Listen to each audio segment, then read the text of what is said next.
So RAMM are so excited to be working on Out and About Queering the Museum, and I'm just going to start by saying a little bit about the project. Out and About Queering the Museum is a 2-year project funded by the National Lottery Heritage Fund, and it builds on previous work that Yana and Natalie have done with RAMM over the past couple of years, which was particularly focused on working with young LGBTQ+ people. The funding from NLHF has meant that we can build on this brilliant foundation to create a much larger and more wide-reaching project, involving more people and making a real impact at RAMM. Our main ambition for the project is to ensure that LGBTQ+ people feel welcomed and well represented at RAMM. Until recently, museums have not actively created space for queer, trans and non-binary people. LGBTQ+ voices were often missing and unheard in interpretation materials, viewpoints and selections of objects. So through this project, we want to address this imbalance so that instead we express and celebrate LGBTQ+ heritage. We're making positive steps towards changing this at RAMM, but of course there's always more work to do as we begin to make the museum a more democratic space. This project is really part of a wider national and international movement, with lots of other museums and heritage sites also beginning to share LGBTQ+ history and heritage. I'll put a link in the chat box in a moment to the project website, where you can find out lots more about the exciting things we've been up to so far and our future ambitions. Of course, the project team couldn't do this on our own, and we're building an amazing collaborative network of people who've become part of our wider team, including research volunteers, writers, artists, young people, and lots of other organisations and local partners. We're proud to say the project is endorsed by the Exeter City of Literature and is one of their associated projects. And we have Belinda Dillon from Exeter City of Literature joining our event this evening. I'm just going to hand over to her now to say a few words about Exeter City of Literature and our affiliation. Thanks, Ellie, that's great. And thanks for the invitation to join you this evening and say a few words about City of Literature.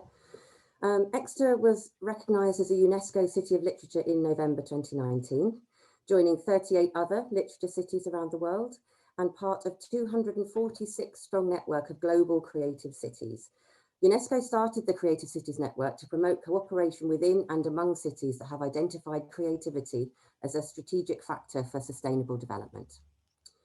The designation is in recognition of the city's wide variety of historical assets, including the Exeter Book, 10th century collection of Old English verse, and the archives of writers such as Ted Hughes, Daphne du Maurier, Charles Causley, held at the university.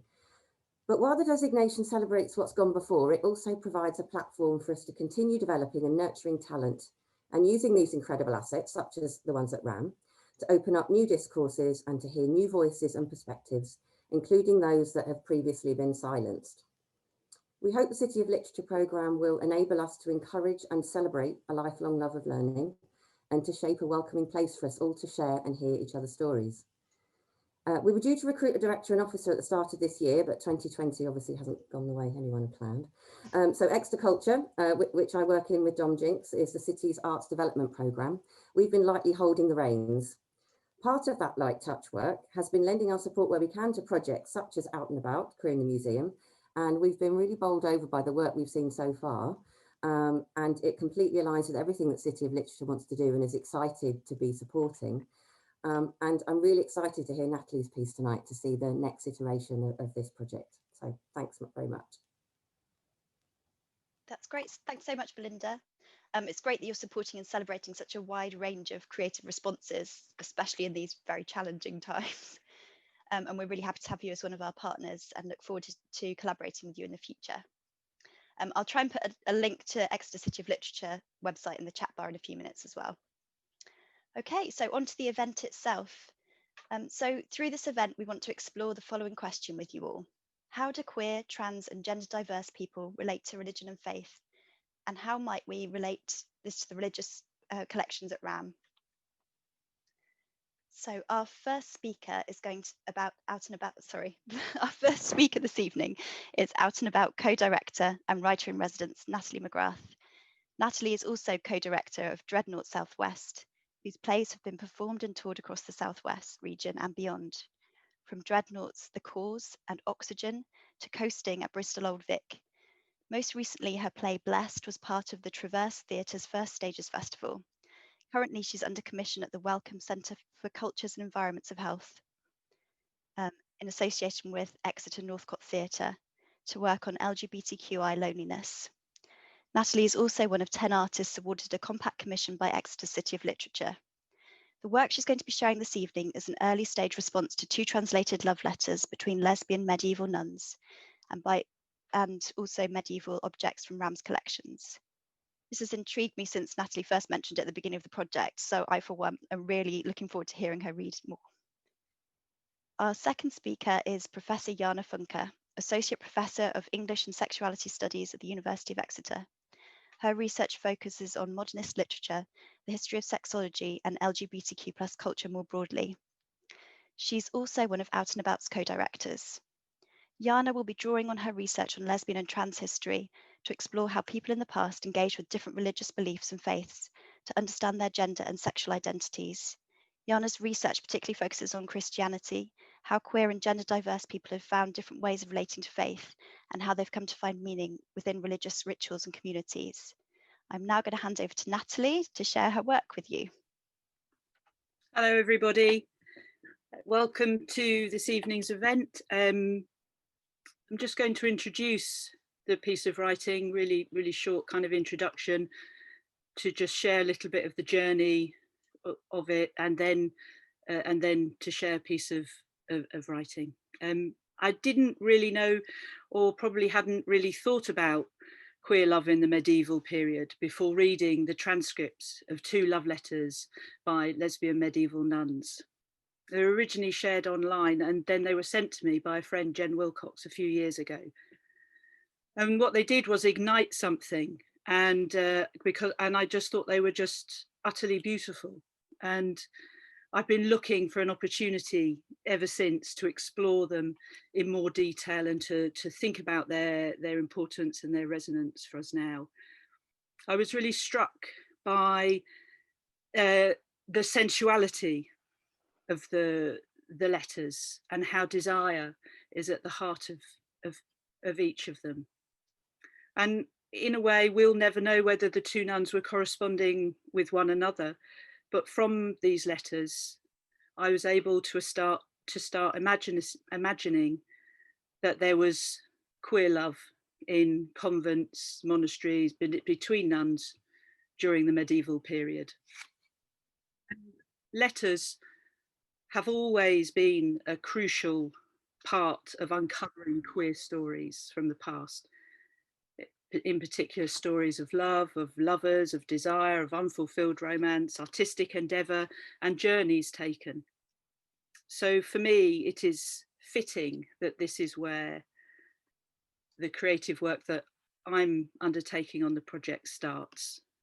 And what the letters have now done is they've become a portal into my thinking about RAMM's medieval collections and how I then could make specific connections to objects in RAMM's collections.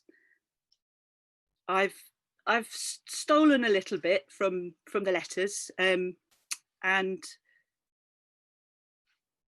what I got really interested in with them was the metaphorical sensuality of words such as honey and honeycomb, and I started to think about how those words on the page become words on the tongue. And there's also imagery of birds, and in particular doves. And I found in the digital collections at RAMM 2 doves carved together on a misericord seat from Exeter Cathedral. And there are rings found at Poleslow Priory that would have been worn by nuns. And an ampulla carried by medieval pilgrims made me think about what it means to travel. And in this instance, what it means to travel through space and time. So I'm reaching into my querying for connections of the collections across space and time. Even at this very early stage of the work, I want the imagination to run a riot a little. And so I've thought about one of the nuns perching there at Vesper, at Compline, at prayer, thinking of another on one of those seats, a perching place, distracted from their daily rituals of a religious life. And then we meet them fleetingly here in the 21st century. Collaboration with my brilliant colleague and friend Jana Funke has enabled this to happen. And when we thought about early on what a queering of the museum at RAMM could look like back in 2018, 2019, when we were having conversations, and faith and religious artifacts and objects were part of those conversations, and the potential work itself before we shared our ideas with the team at RAMM, who've been hugely supportive of this work, and in particular our fellow co-project director Ellie Coleman, who is navigating new territory with us every step of the way. I've also, just to say, to thank Josie Sutcliffe, who has given editorial support with this work that I'm going to share this evening. And it's just always fantastic to have that sharp kind of eye on what you're presenting, especially when it's at such an early stage. So the writing here is a beginning rather than an end, part of a bigger puzzle I'm trying to weave. And so this is the very first iteration of Honeycomb.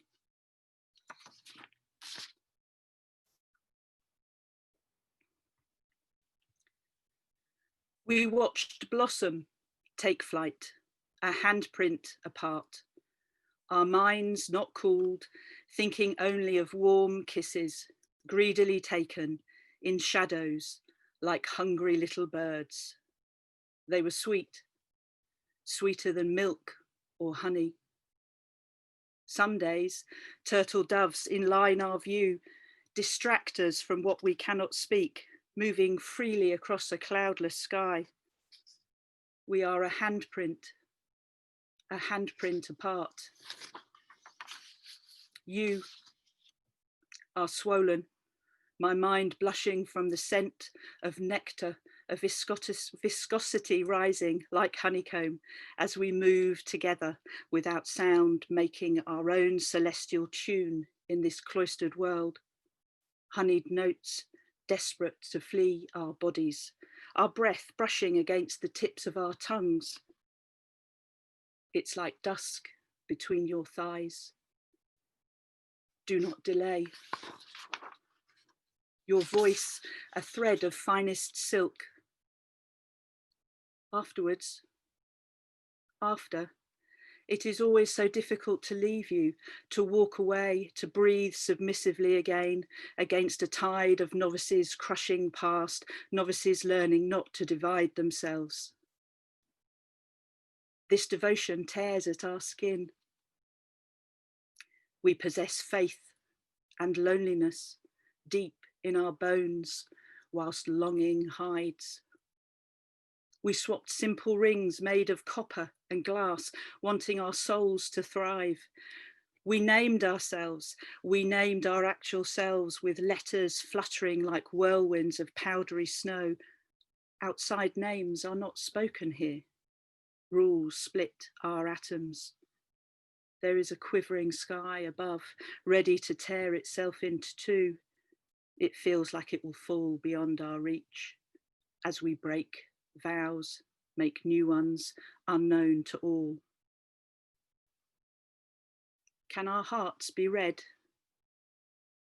Later, your door is ajar, an intake of breath between us, all to be dared by us now. What will they know about us? How we lived, how we loved, us who imagined another world, inside, outside these walls, swapped rings on fingers, announcing our marriage to one another in secrecy and silence and blasphemy, hand in fist. A handprint. We are a handprint apart. Third fingers, rooted to our hearts. We owned nothing, wanted nothing apart from this, gave up items treasured long ago. Who knew devotion could feel like this? Litanies loiter on repeat as we dream in private, alone in our cells, asking, is this freedom? You once said it was, away from the world, that this solitude offered something the outside world could not. But our vows, poverty, chastity, obedience cling on tight. Are we beyond dreaming now? I thought, how medieval of you, how medieval of me to think in this way. We are like two doves curled in moonlight, eternity our only witness, captured by the faded light of a magic lantern. We are amorphous, reformed after rapid cooling, after molten heat rising between us. Under our surface, our robes hide a multitude of sins as heat and nectar and faith collide. We grapple with, we wrestle with sin, perched on seats for rest during prayer. In the beginning, there were no words. In the beginning, gospels took flight, a chant we understood in the early hours as light eluded life. We knew no one would see how we gazed one upon the other, wondering all the time, in the beginning, what my mouth on your mouth would feel like. Later, we sit bleary-eyed in bleary-eyed morning sun, letting it into our bones, bones that need warmth after so much silence, the coolness of night, the solitude of the body not quite in flight. We sit somewhere in between, liminal lovers tracing divine steps, fixed times of prayer.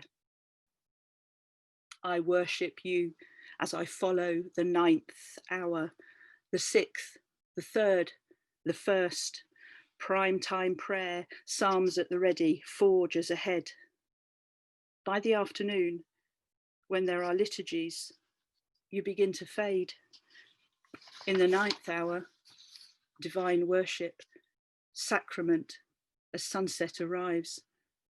Vespers chime, you are ghost-like, gaps in deepening darkness awakening.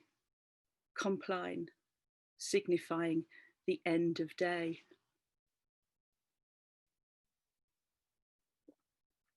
We move from one to another, never missing a beat. We are shadows, shadows capturing watery light. I feel so small as we dance out the day. When finally you look at me, see me, I leave this place. I want to say, do not delay. I want to say, let's reinvent ourselves, our habits, such a drag. Let's become butches, soft butch, femme butch, butch, trans butch, leather butch, drip dry butch, all along a line, prima donna divas, another world outside these walls, a swagger between us, don different clothes, garments, suited to our mood. Take to the world's stage, inhabit something new. Rings on 3rd fingers. Let's let queer phantoms rise.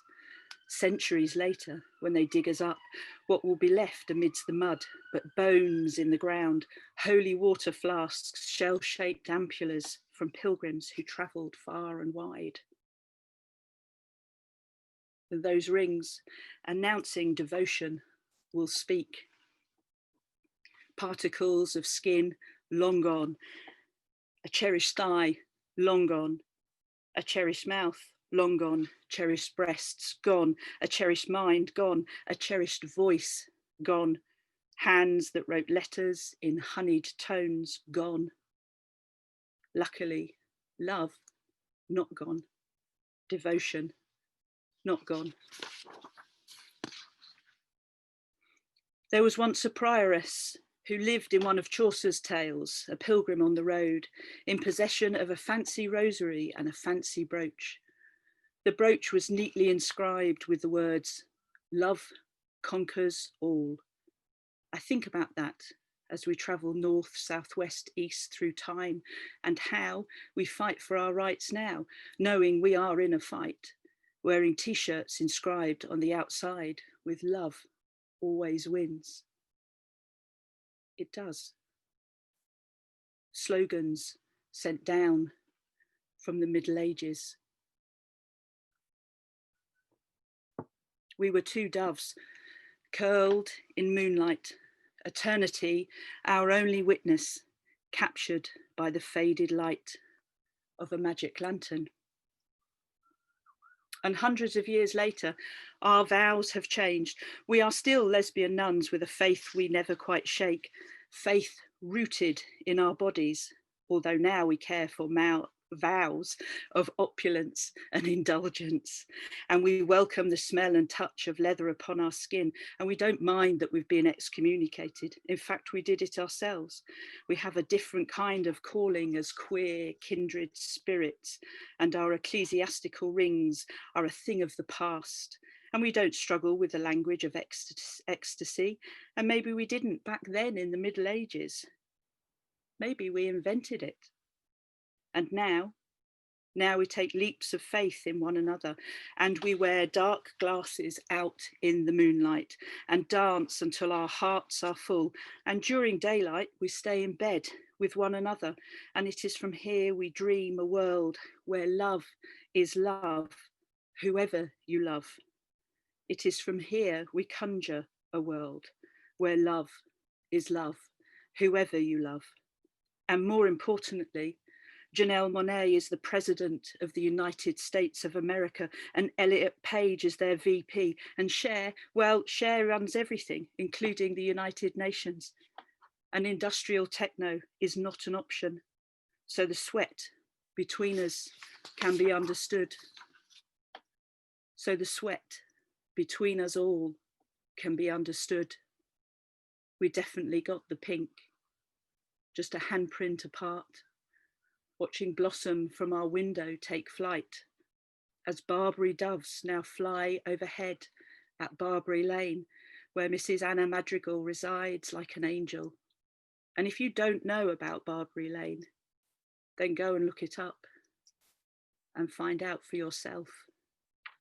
It's time. Thank you.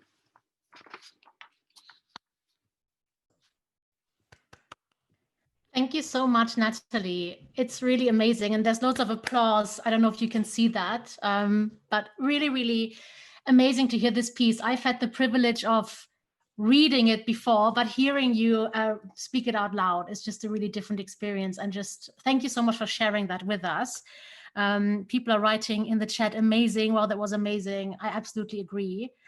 So hypnotic. Thank you. So I now have the privilege of responding to this piece and connecting it to my own research. And to do that, I'm going to share my screen, and I hope this works. And you can see the two rings that Natalie was mentioning earlier. So I am going to talk a little bit about how this piece resonated with me and also how it connects to my own research interests. I mean, Natalie and I, working on this project together, it's very much about a dialogue between research and creative expression. And it's just a joy to be able to work with Natalie and to respond to her work and have her sometimes respond to my research. And that dialogue is something that is so important to me and that I really, really appreciate so much. So the lesbian medieval nuns, as Natalie said, have been with us from the very beginning, even before we even wrote the application for this project. And it's a theme that has always intrigued both of us.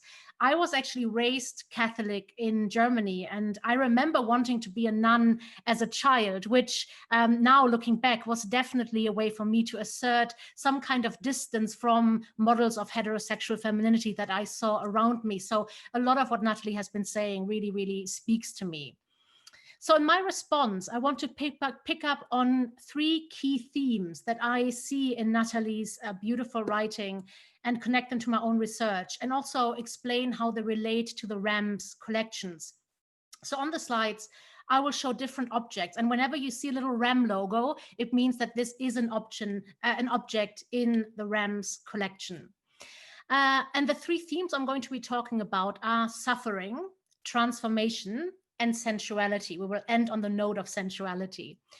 I should say that I work mainly on late 19th and early 20th century Anglophone literature and culture, also Western European sexology or sexual science. So this is the angle from which I am approaching Natalie's work. But I hope that we'll have a chance to hear some other perspectives later on in the Q&A, and we'll make sure in this project that we will hear different perspectives at future events around this theme as well. And something that Natalie and I started to discuss early on when talking about the lesbian medieval nuns and ideas around religion and faith more broadly is that quite a few LGBTQ plus writers that we were both interested in were deeply invested in the Christian faith and Christian iconography. So one of the authors that I have done a lot of work on before, and actually Natalie and I have already collaborated focusing on this author, is Radcliffe Hall, who was an English author who actually converted to Roman Catholicism in 1912.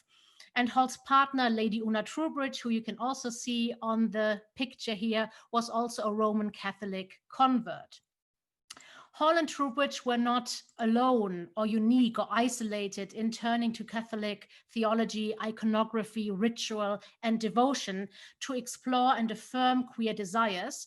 So the Irish writer Oscar Wilde, who was famously imprisoned because of his sexual relationships with other men, also converted to Roman Catholicism on his deathbed. But even before then, he drew on Christian and specifically Catholic imagery in many of his works. And I'll also say a little bit about Christopher St. John, who was a British campaigner for suffrage, a feminist playwright and author. They were also born in Exeter, so there's a really interesting local connection. And they also converted to Catholicism in 1912, taking the first name Christopher and the surname St. John after John the Baptist. And of course, both of these names hold biblical meaning. Radcliffe Hall also chose the name John informally, so they were called John or Johnny by their friends as well. So while I want to focus on the enabling dimensions of Christian rhetoric in my talk today, we of course need to acknowledge that such religious discourses have often offered very damaging assessments of same-sex desire, of trans non-binary identity, and that many of us, many LGBTQ plus people, will have very painful experiences of being excluded from communities of faith. And we also need to acknowledge the role that Christianity has played within colonial contexts, leading to the erasure of rich and capacious understandings of gender and sexuality, and often imposing very narrow notions of what bodies, desires, families, and relationships should look like. And at least when it comes to Radcliffe Hall, as I will go on to explain, we also need to keep in mind that their work, while radical in some ways, was also fundamentally shaped by racist, nationalist, and classist assumptions. So I'll start by talking about suffering. What we see when LGBTQ plus writers and artists engage with Christian rhetoric and iconography is often a fascination precisely with depictions of suffering and pain that resonate with queer and trans experiences. And at the beginning of Natalie's piece, she also puts emphasis on this feeling of being constrained and constricted in the present, of not quite fitting in, of not yet having a language or a place for our desires. And this resonates in really interesting ways with a short story by Radcliffe Hall, which I transcribed and published a few years ago on Saint Ethelflaeda. I don't know if you've ever come across this name. She's quite an obscure saint, but she was an abbess in Romney in Worcestershire in the 10th century. And like other queer writers in the early 20th century, writers like Vita Sackville-West or Sylvia Townsend Warner, Radcliffe Hall was drawn to the life of saints and nuns because they made it possible to imagine the lives of people who are assigned female at birth outside of heterosexual marriage and outside of reproduction. So these figures held such rich potential to write about history.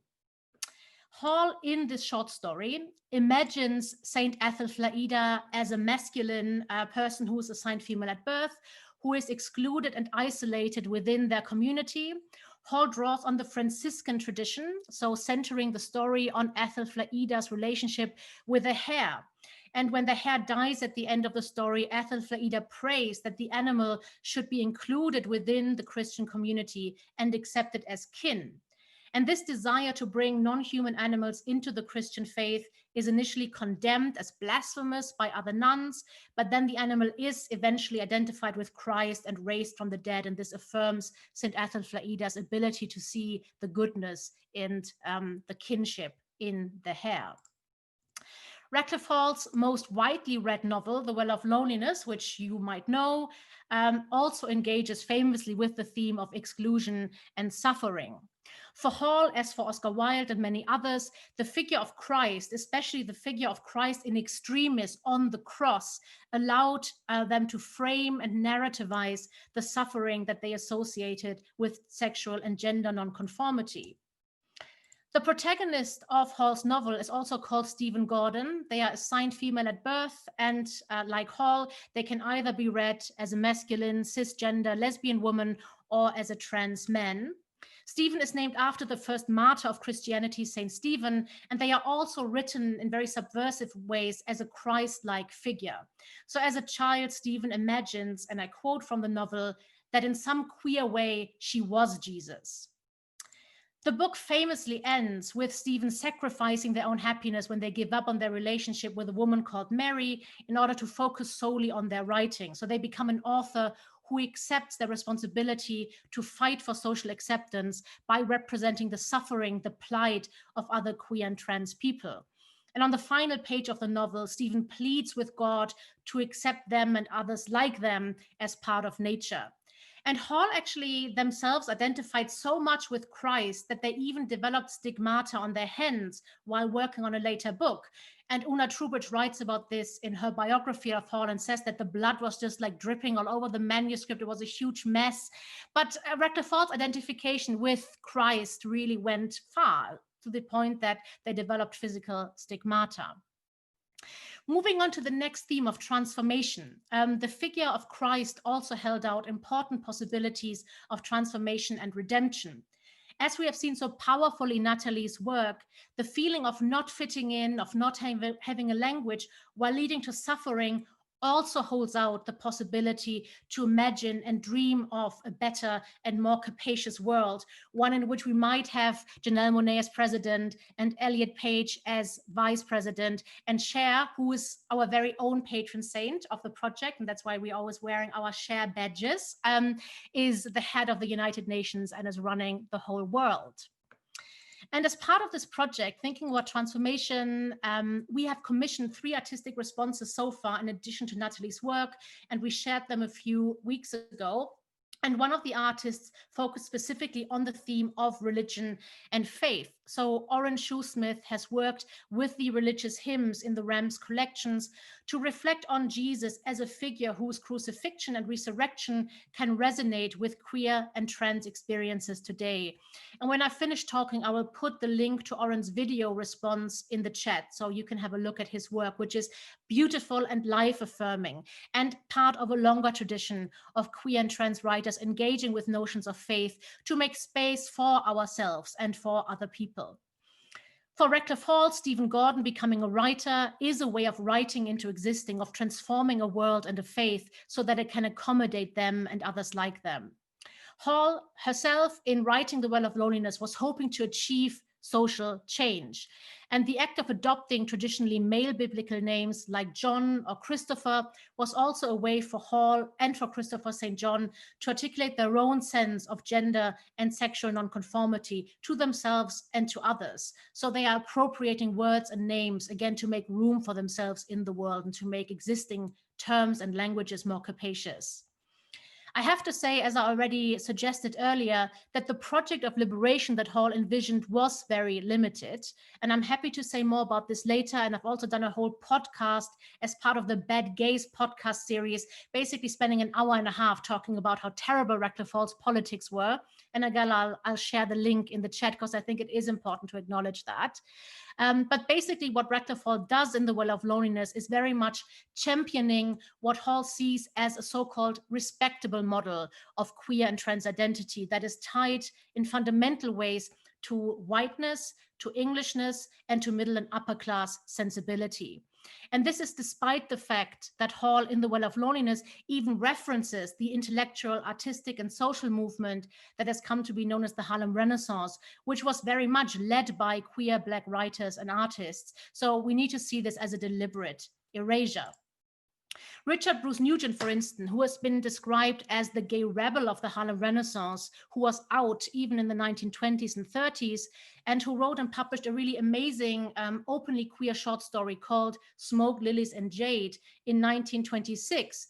Nugent also wrote a series of biblical stories in the late 1920s and early 1930s. And in these really, really subversive and interesting stories, Nugent imagines queer bonds between different biblical figures. So for instance, the three magi are imagined to share this queer kinship. Jesus and his disciples, especially, of course, Jesus and John the Apostle, and also Jesus and Judas, are seen to share a queer bond. So Nugent, in addition to writing about this, also created these really beautiful erotic illustrations inspired by these and other biblical stories. So you see Jesus and Judas here, and also the story of Naomi and Ruth from the Old Testament inspired this drawing by Nugent. So I'll end on the note of sensuality, which is also so central to Natalie's work. And I want to talk about the fact that the focus on suffering, pain, and physical transformation was also, of course, a way of speaking about the body, about sensual experiences and pleasures. Natalie's piece mentions vows of opulence and indulgence, and these experiences of physical and sensual excess and pleasure are so central to queer experiences, and sometimes specifically the Catholic faith was actually a way of articulating those desires, pleasures, and embodied experiences. The fact that Christian iconography gave artists access to a language and imagery of the body is acknowledged in this caricature by Beresford Egan that appeared after The Well of Loneliness was published. And this caricature represents Radcliffe Hall nailed to the cross with their tongue extended and a naked woman leaping across their groin. And Hall hated this deliberately obscene image, but the image is actually really, really spot on in identifying the fact that Christian iconography offered artists like Hall very rich possibilities to speak about the body and to speak about intense bodily experiences. And nowhere is this more obvious than in queer and trans appropriations of the biblical figure of Salome, who of course inspired a play by Oscar Wilde, accompanied by deeply transgressive and erotic illustrations by Aubrey Beardsley. We have a beautiful bronze sculpture of Salome from 1910 in the RAMM's collection. And in the 1920s, Richard Bruce Nugent also reimagined the figure of Salome as part of his queer 1930s Salome series. So really interesting tradition emerging here.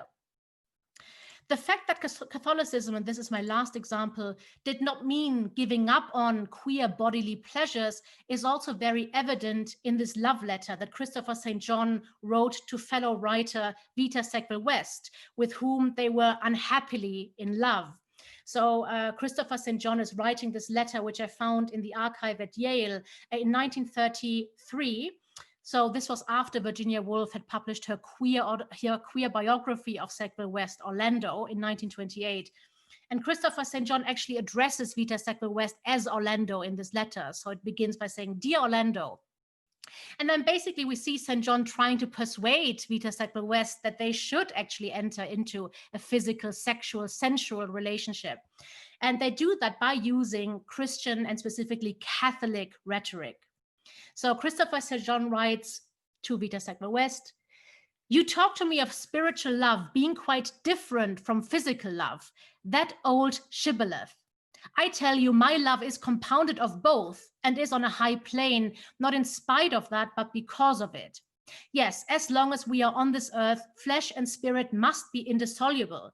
Try to separate them and injury is done to both. I believe with all my soul that it is divinely inspired. God made flesh, was compassionate to the inability of men to love him only spiritually." And Christopher St. John then go on to explain that the transubstantiation of bread into the body of Christ and wine into the blood of Christ within Catholicism is a way in which God is allowing worshippers to partake of and to enjoy Christ's body physically and sensually in an embodied way. And this for St. John is justification that queer love and desire too should not only be experienced spiritually, but that they should also be enjoyed physically. And while this argument did not, unfortunately, get them anywhere with Vita Sequel West, as far as I could tell based on the archival evidence, I think it is a really beautiful and affirmative way of interpreting the Christian faith that might resonate, at least with some of us. So I'll end here.